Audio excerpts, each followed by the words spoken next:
Hello and welcome to Old Brother, a podcast about Manchester / Salford's legendary musical institution, The Fall.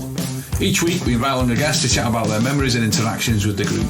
You can find us on Spotify and Apple and all the usual suspects, but we're hosted at shows.acast.com/o-brother.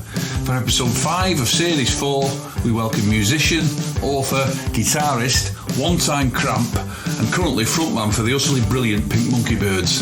Please say hello to the marvellous Kid Congo Powers.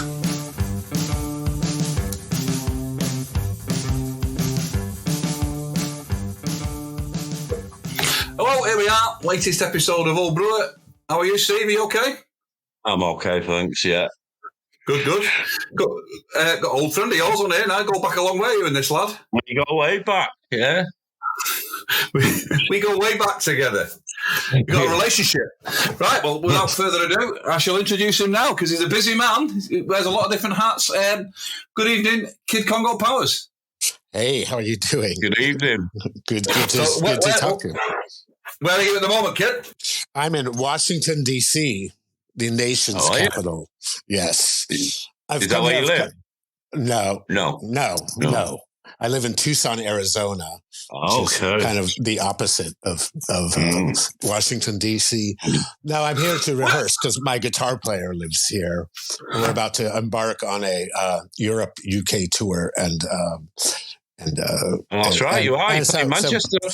And we just downsized from a 4-piece to a 3-piece. So we actually have to rehearse this time. So there's only 2 Pink Monkey Birds. Yes. Well, there'll be 3. Yeah, 2. Well, there's always have this conversation, don't we? They're like Wayne Fontana and the Mindbenders. Is Wayne Fontana a mindbender, or is he a spoon bender? Yes. You're going to be playing in Manchester?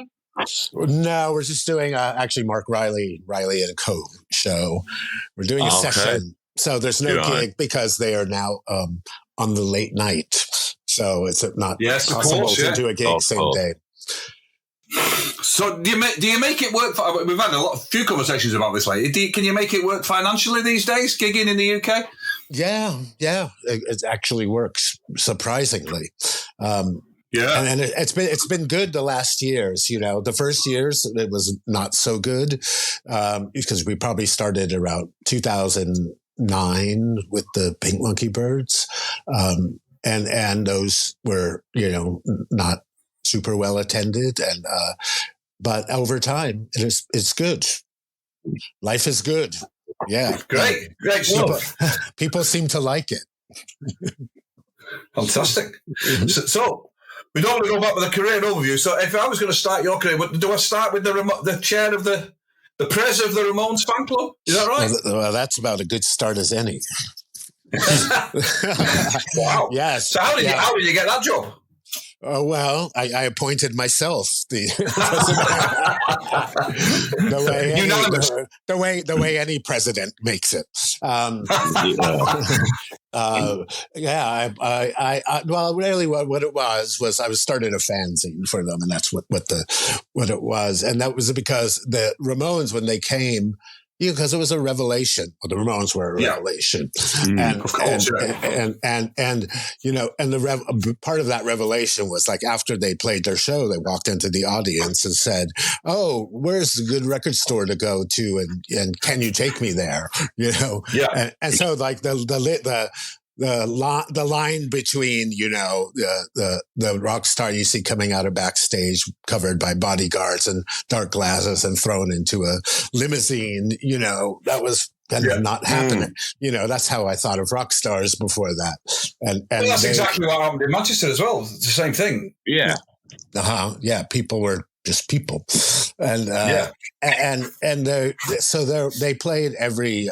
Suburb, the Ramones, when they first came, they just played everywhere. So there was like several shows you could go to in driving distance. And I noticed that the same group of people were at all of these gigs. And I was probably 16 at this time.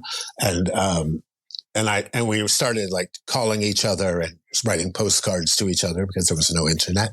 And I just thought, oh, well, maybe if we had a newsletter to tell everyone what was going on, we'd all know, and we could, not bother our mothers by tying up the phone all night.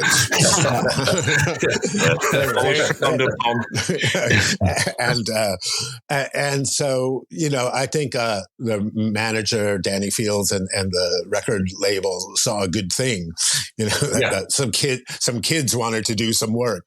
And so they actually made a lot of things available, like news and promo material and the use of their copy machine. And, it was good. Yeah. So where were you based at that point? Were you in Los Angeles? Yes, and they were in New York, were they, at that stage? Yeah, they were a New York band. And they inspired me to go to New York shortly after a bunch of kids. We took a Greyhound bus across the country because we couldn't bear being left out of CBGB's and Max's Kansas City, and so we all got a $69 one-way 3-day bus ride to New York, and and landed there, and that's a film, isn't it? That's a movie. Yes. Yes. It is. Yeah. If we just get a producer, we're away.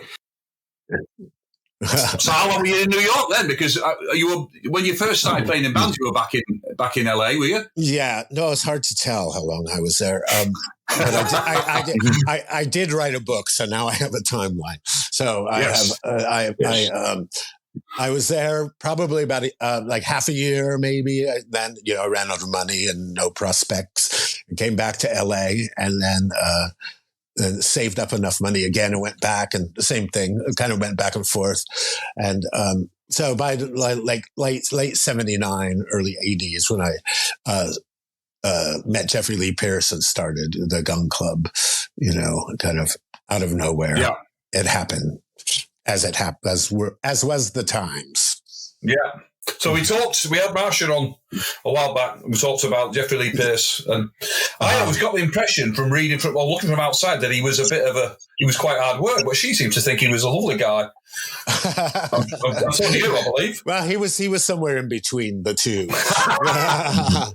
And it will all depend who you ask what. So, okay.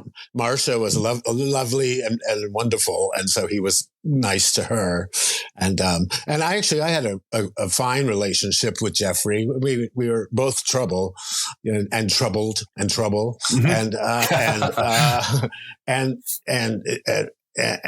he. But we had like kind of a more brotherly sort of.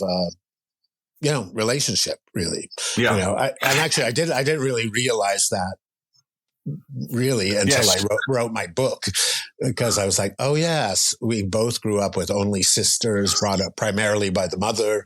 It was like really and we had no brothers. So when we started that group, it was very, and he was like a big brother, because he said, you're going to play guitar. And I'm like, I don't know how to play guitar. Is that true that you hadn't played guitar until he said you should play guitar? Is that true? No, yes, entirely true. That's amazing. I knew, I was a big music fan, big record collector, like big concert goer. And I thought, I'll be in music somehow, but I thought I'd be a journalist, mm-hmm. or a record company, A&R or something. I didn't know what form it was going to take. And then he said, "Oh, you're going to be a guitar player." and I said, "No, I'm not." And he said, "Yes, you are." And I thought, if he believes in me, I guess I should try it. And how long did it take you to learn then? About a week. No. I mean, we got together with some other, beginning musicians, and we all just kind of hammered it out, until, luckily Jeffrey knew how to write songs. So there was actually some structure, and then we just kind of banged around until it started to sound like something. And, and it didn't seem like before too long that something was happening. Actually, really recently, I unearthed some old rehearsal tapes that I had buried because I had listened to them some years ago and thought, nobody is ever going to hear these. These are too diabolical for anyone to hear. But then I listened to them more recently and I'm like, oh, pretty good. You know, it sounds like a band beginning and not knowing what they're doing, but it has something's there. You know? Yes. You have to put them out. Are they releasing good quality? Or? They are actually. Wow. I have digitized them and they may show up somewhere. Nothing's buried forever anymore, is it? Nothing. Yeah, exactly. No, exactly. You can fix it up. But, yeah. I don't know. The new Beatles single's coming out soon, isn't it? Oh, yes. Oh, good Lord have mercy. Oh, wow. They don't give up, do they? No, they don't. No, they need the money. They need the money, obviously. You know. Yes. Clearly. Yeah. So when I was researching, I was quite surprised how quickly you went from the Gun Club to the Cramps. I thought it was pretty quick, wasn't it? It was probably the next year, was it? About a year. Yeah. We were. You know, the Gun Club at the time was a band that, you know, had, other bands liked us and all the girlfriends. And that was the audience, you know, the 10 people in the audience. Yeah. And Lux and Ivy had, you know, Brian Gregory had left the band mysteriously in the middle of the night. And, they moved to Los Angeles and some friends from New York said, oh, you should check out this guy. You know, you have met him before in New York. So I had seen the Cramps many times in the earliest days. But they said, you know, they are a kind of a Cramps spin-off band and they have a song about Ivy and you should go see them. And they showed up and saw it. And then they recorded it. Because speaking of tapes, this tape that Lux recorded of that show just made its way into my possession again, just this year. And wow. So they within a week they called me up and said, we must talk to you. And I said, okay, come over to my house. And they came over and they said, do you want to be in our band? And I said, yes, I think I do. And they said, okay, what would you sacrifice? No, then I said, so, you know, and they're like, good. And I'm like, well, what should I do? Do you want me to, they said, what would you sacrifice to be in this band? It was Ivy. And I said, sacrifice, like I said, like what, like quit my band or relocate or quit school or whatever. And they said, no, nothing like that. They said, would you cut a finger off to be in the Cramps? And I said, I thought about it. You know, it's not very smart because then I won't play guitar. But no, I said, a guitarist, really, yes, no. Yes, exactly. I'd have gone for a toe, really. Probably would have been better, wouldn't it? Yes, it could have been. And I don't think you need all 5 fingers to do that music either. But then they said, okay, you can be in our band. And then I was in the Cramps. Fantastic. And so how did the Gun Club take that then? How did they feel? Well, I went to Jeffrey and I said, like, oh, wow, the Cramps just asked me to play in them. And I don't know, you know, I said, yeah, but I don't know what's good. You know, they said they just want me to be in the Cramps and not in the other band. And he was like, are you crazy? Of course you should be in the Cramps. And he said, but not even thinking he'd already replaced me the minute I said it. He's like, okay, but we'll continue and you'll get us gigs with the Cramps. Okay. So not completely altruistic then. Yes, exactly. There was an agenda. Yeah. Right, okay. But I did. I kept my promise.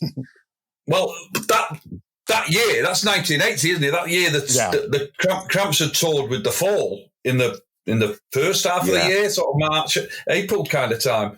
And Brad must have been some of Brian Gregory's last gigs. Yeah, it would have been at the end of Brian. Yeah. My first gig with The Fall was supporting the Cramps at the Electric Ballroom. Oh wow! Is that with Brian? Yeah. It was, yeah. I think he must have run out of money because he smashed the guitar every night, so it must have been costing him a fortune to do gigs. I know. Well, he played the Ibanez guitar, so it might not. There was a little. It was not the Gibson. Not the most expensive. Yes. No. the expensive. There's not expensive, and you can afford to break one every night. I mean, that's quite the extreme, isn't it? That is pretty extreme. And maybe he just played them broken. Yeah, maybe. They just sellotape them back together every night. Super glue could work wonders. I joined the Cramps. In 1980, we started recording the Psychedelic Jungle. And while we're on the subject of that album, you must be quite pleased with the reception for Goo Goo Muck from Wednesday. Oh yeah, it's great, isn't it? It's incredible. Yeah. It's had 17 million views now, or something ridiculous. Yeah, it's great. I mean, all of my friends like our age have teenage kids now. Yeah, and they're all like, "Thank God you've made me cool with my kids finally." I get to say, I know the guitar player on that song. My kids listen to me. So if nothing else, I saved that generation of parents from total uncoolness. Well, they're coming round a bit now. Totally Wired seems to be on every TV program every 5 minutes as well. Yeah. All the people, they've all grown up and got responsible jobs. The people who used to listen to that stuff in the 80s, I think. Yeah, now they're putting their favorites on the TV. Yeah. I have to say, I watched a film of you playing it live as part of my research. The Fall on TV? No, the Cramps playing Goo Goo Muck live. I mean, they were pretty cool before you joined, but that film with them, it's like the 4 coolest people on earth that you playing Goo Goo Muck live on stage. Except for the bit where Lux keeps swallowing the microphone and making these really, really disturbing noises. That was the one. No, he did that every night. I was talking yesterday. I was talking to someone yesterday. There's some people. I did a book talk, and someone asked about the Cramps. What was it like? Everyone wants to know what was it like. And I said, well, he was pretty inexplicable and pretty magical. Every night. Something crazy happened every night, and I can explain to you how it happened. Like we'd jump off PA stacks but my favorite one was that once, when it was in the, maybe 81, 82 in the new wave days and somewhere in America. And we were playing and a girl jumped on stage with a leotard and a cheerleader skirt and her high top sneakers on and was dancing next to Lux. And I swear I looked, at my neck for like 1 second to make sure I was hitting one of the 3 chords that we played. And make sure, I hope I'm hitting the right one. And I looked back up and the girl was just in her leotard and Lux had her skirt on and was imitating her dancing. And I just thought, that happened in like 1 second, like a flash of a second. So that's he was like a magician of sorts. Yeah, of course, yeah. And hilarious. Yeah. So what were the circumstances of you leaving the Cramps then? You went back to the Gun Club then, is that right? I went back to Gun Club. I mean, there was a time in the Cramps where they were having troubles with the record label and with IRS, and they were trying to get some accounting, and of course couldn't get any. And there was a lawsuit going on, and this and that. And we were playing live, but we weren't playing like anything new. We were just doing a bunch of cover versions, and they were forbidden to record. And then, so then, someone was part of this lawsuit and ongoing, and then, so there was a lot of dead time, and I was getting into some dead time activities like drugs and alcohol. So, and then we made, then there was an idea like, so many bootlegs come out, or were coming out.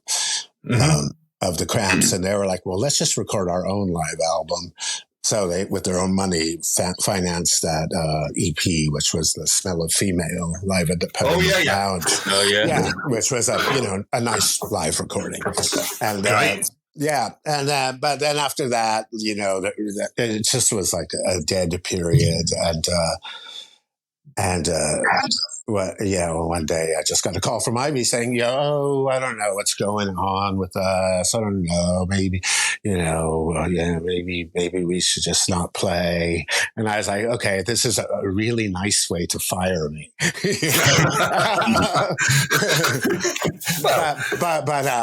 So they were actually nice to me, and and I've heard from other ex-members that was not the case, so I felt pretty good about that. Still fired though. Yes, exactly. But I was going to make a solo record then. I was going to make some kind of solo record. And then at that time, Jeffrey's band had quit. He had flown to Australia and half the band didn't get on the plane. And then just right at that time, I got a phone call from Jeffrey saying, "Can you come to Australia like tomorrow?" And I was like, well, I'm not doing anything else, So that was the start of being in the Gun Club again. Right. And we did several years of work after that. Brilliant stuff. The Las Vegas Story and Mother Juno. So what year would that have been then? Probably 84-ish. Yeah. Right. Yeah, because we did a festival with you in Switzerland. Where was it? Was it Holland? There was, John Cale was on, the Gun Club were on, the Fall were on. That was 84. Where was that? I should look that up. Where was that? Yeah, was it I can't remember. Who knows? Possibly. I'm going to look it up. Keep talking amongst yourselves. I'm going to look it up. Yes, look it up. And it could have been. There was a year there where I wasn't in the Gun Club, so it could have been 83. And that's when I was transitioning out of the Cramps. And it's all a little bit of a blur. Yes. The problem with looking up American bands and then trying to put the Fall in, you just get every gig they did in the autumn. That's the problem you got. Yes. Yeah, it's one of them names. Well, the Gun Club, you just get a list of shooting ranges. But it was definitely 1984. Yeah, I remember we played later, a few years later, we did a festival together in Hamburg. Right. With Nick, the Bad Seeds. Oh, it was the Bad Seeds? Yeah. Oh, that was with the Bad Seeds. That was later. It was the Butthole Surfers. Yes. I seem to remember that being quite a wild night. It was completely oversold. There was a riot outside. People broke windows and turned cars over. And they were in revolt because many people bought tickets and couldn't get in. And I remember the Bad Seeds went on at, I think, 3:30 in the morning. That's right. It was like, oh my God. It was the Fall, Swans, the Butthole Surfers, and with some maybe Crime in the City Solution or someone. And there was, and by the time we got on, the audience had been pummeled to death. I was going to say, there was a lot of noise made that night. Exactly. What year was that then? Mid-80s, 87 maybe. It was with Marsha. With the followers, Marsha. And I was in the, when was I in the Bad Seeds? 86, 87, to 89 or something. Well, so we'll have to get on to the Bad Seeds. But I found that gig in 1984. It was at Pandora Music Box Festival, in Rotterdam. What a lineup! So on the same day there was John Cale, Psychic TV, the Gun Club, Johnny Thunders, Pete Shelley, Tom Verlaine, The Fall. Not a bad lineup, that. Yeah, pretty good. Yeah. I definitely watched John Cale in the Gun Club. I don't know why I didn't watch Pete Shelley. I should have watched Pete Shelley. Maybe he was on the same time as us because he was on a different room. Yeah, there were different rooms. I remember that festival. I played a few times. And Yeah, I was already, and that's like around when I met the band, really. That's when I met, Mark. The first time I met Mark was probably the Gun Club played at Hacienda. And Mark came. Yeah, and maybe you were there. I don't know. I was there. But Mark made his way backstage. And we had parked the van out front. We hadn't stopped at the hotel, and we parked the van out front and had all our luggage in the van, and it got burgled. Oh God! So luckily, we had all our instruments and everything because we were on stage. Yeah, so that was about. We had no clothes. Obviously, genius thieves there. Well, let's wait till they emptied out everything that's worth any money and then rob the van. Exactly. Manchester. Yeah.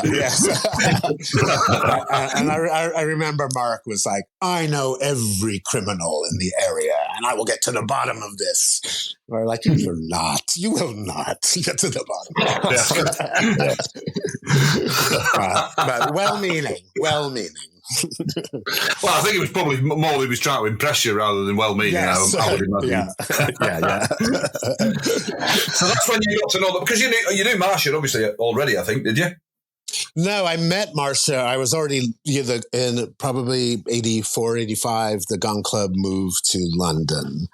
We decided it was a better choice for us to be near Europe, and we could work more, and it's better than America for us. And we went on a big tour of Europe and UK.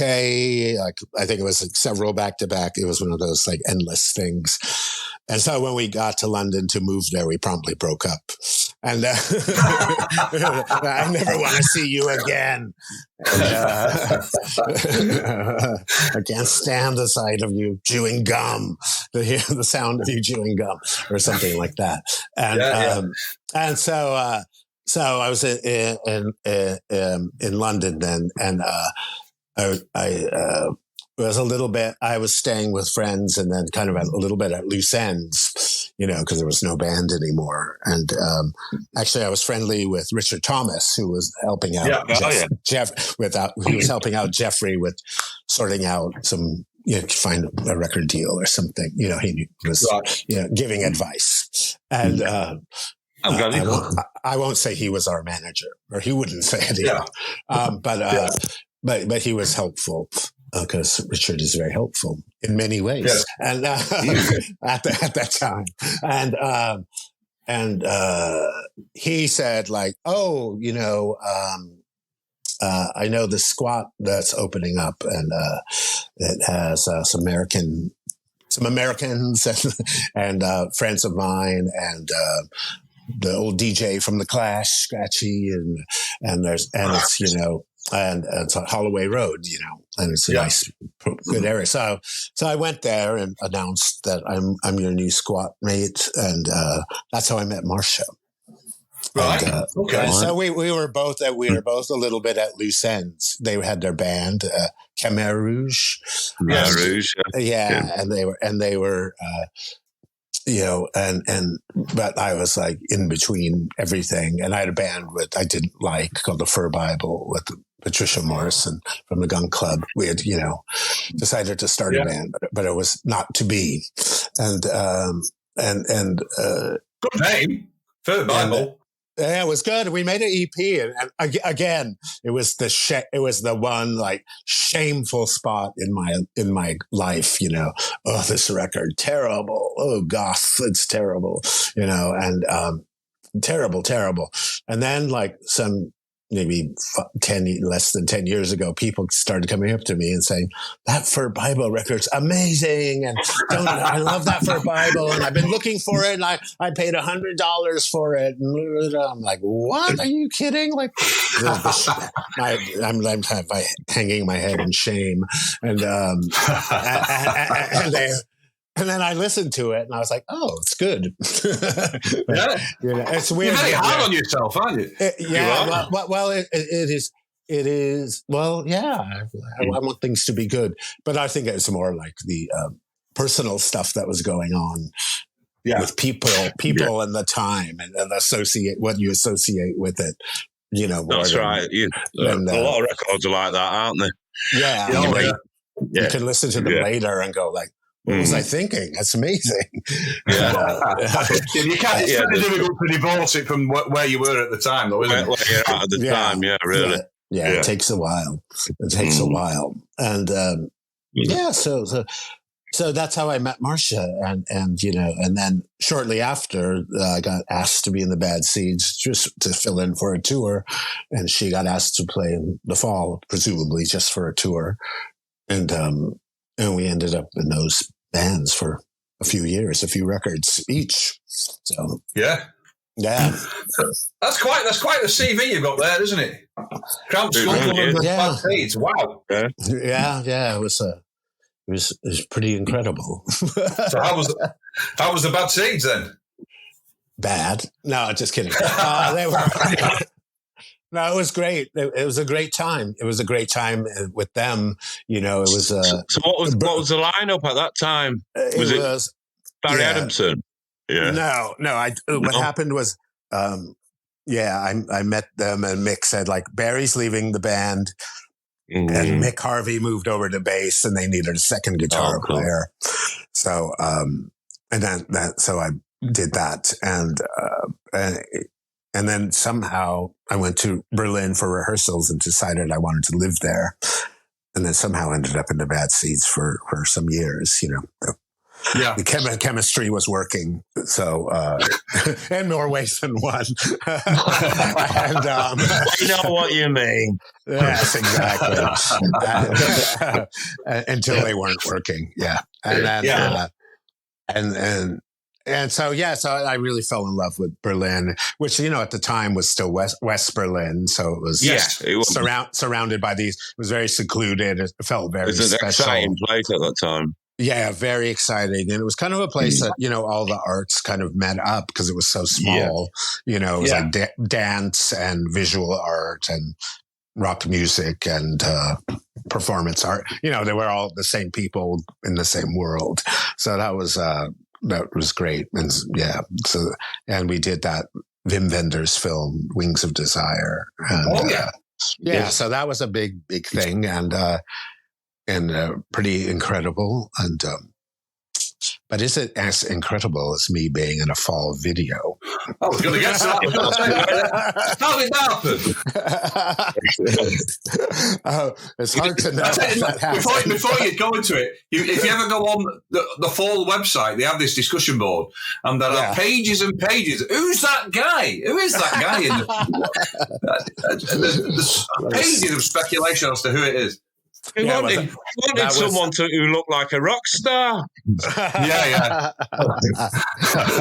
Yes, that was funny because it was that was the intention. I think we'll just have this mysterious character. I'm not sure whose idea was. If it was Mark's or Brick's or whoever, but yeah, it was idea. Let's just throw him in there in some scene, for no reason.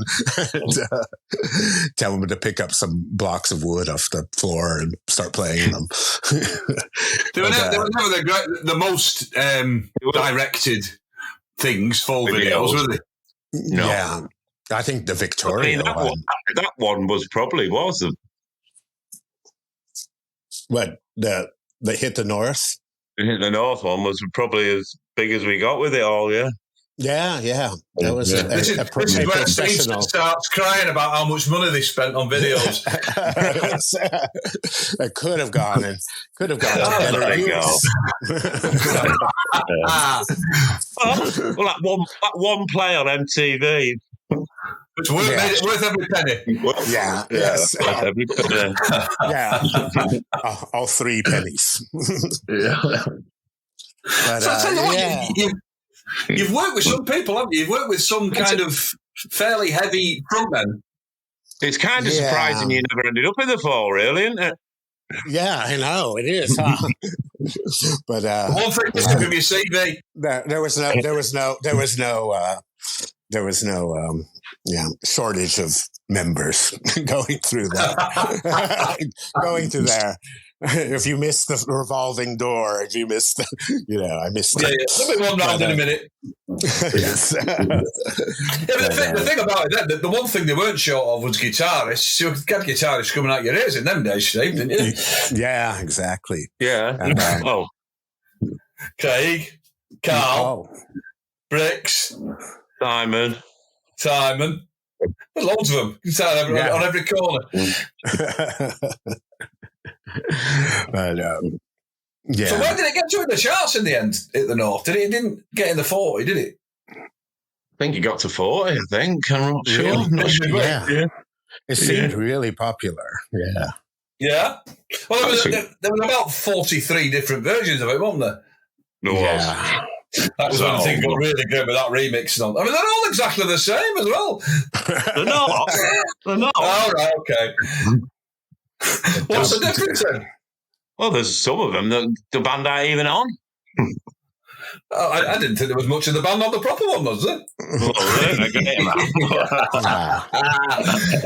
Oh, come on. Brothers. Stop it. You're more than he is. Break it up.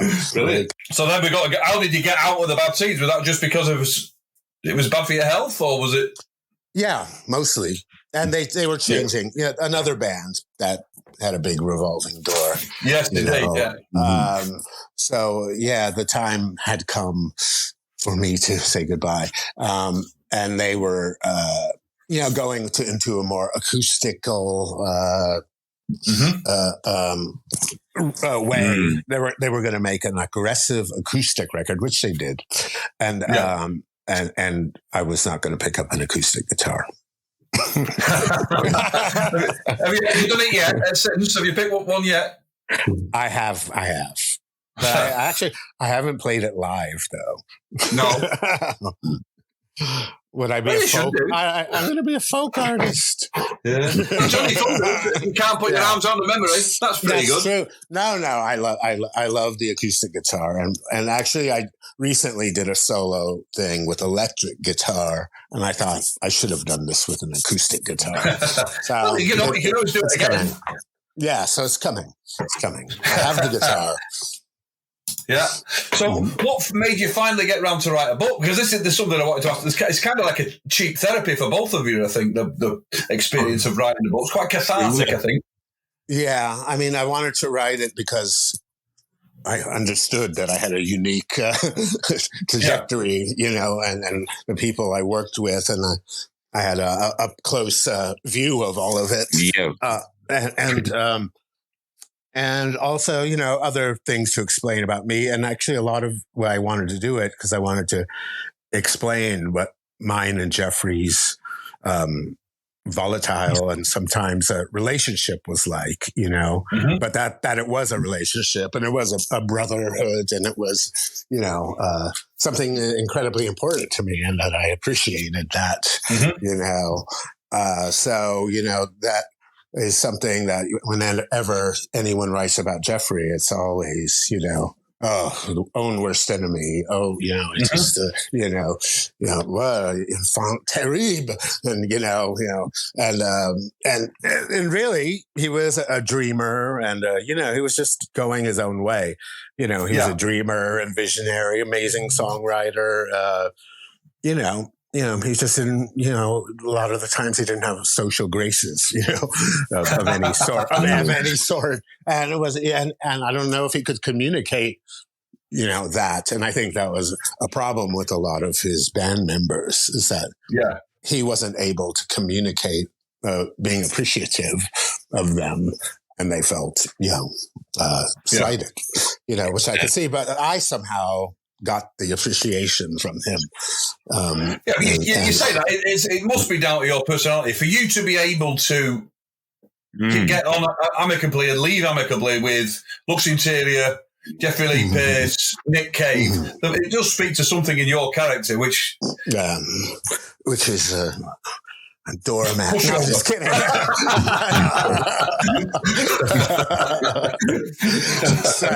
Probably works a very little more. But they're well, also considering my self-taught, way. I wasn't really virtuoso, guitarist, musician. It's just a self-taught, making up something out of whatever came into my mind, and not really following. Yeah, I still don't know. I still don't play any standard tuning or no, I play in either open E or open G. And actually, in the Bad Seeds, I had a C tuning that was quite strange. That is very strange, yeah. So it was kind of, like a Middle Eastern sort of sound. But more like a Venus and Furs, Velvet Underground kind of sound. Yeah.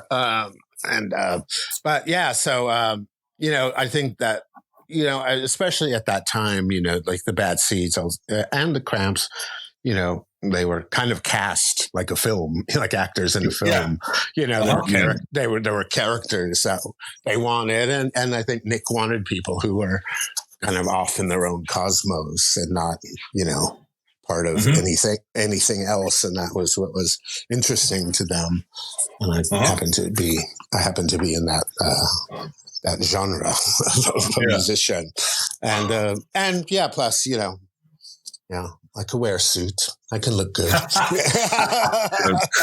think that has something to do with it too. Yeah, I was going to ask if you still got the shirt you had on in that Goo Goo Muck video live. What a beautiful shirt that was. I wish I did. I remember I bought that in Paris when the first time the Cramps played. And it was a shop that was like, the rock and roll, the French rock and roll, the American rock and roll. So it was like all like vests made out of Harley Davidson tires and things like this. Very, very Americana. Harley bike rock and roll. And, but they had that gold lame shirt in there. And I was like, okay, well, that. Oh, yeah. That will that's got my attention.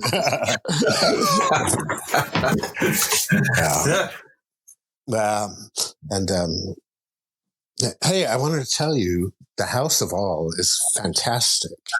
Oh, thank you very much. That's very good. I really enjoy it. I play it several times.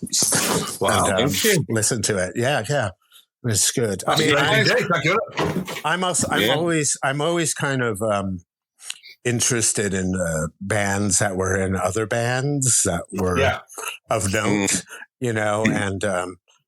and that when they make original music, it's, sometimes it works, sometimes it doesn't, but it's working really well with you. It is looking.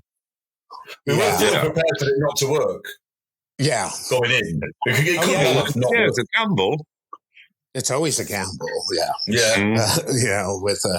with what's going to happen, because you don't know.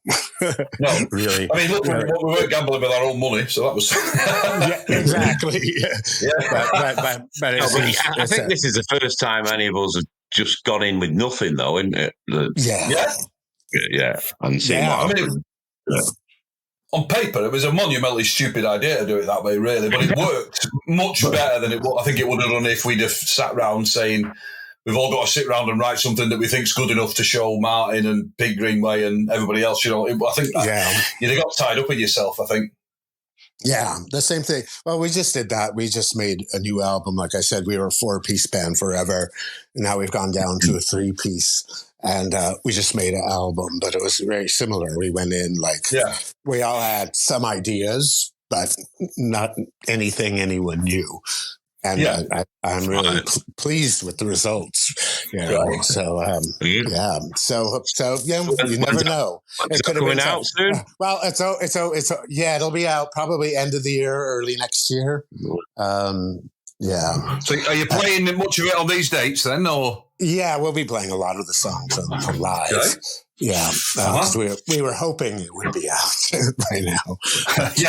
Always the way, isn't it? Yeah, so where are you playing then? Wait, you're not playing Manchester, you're playing London?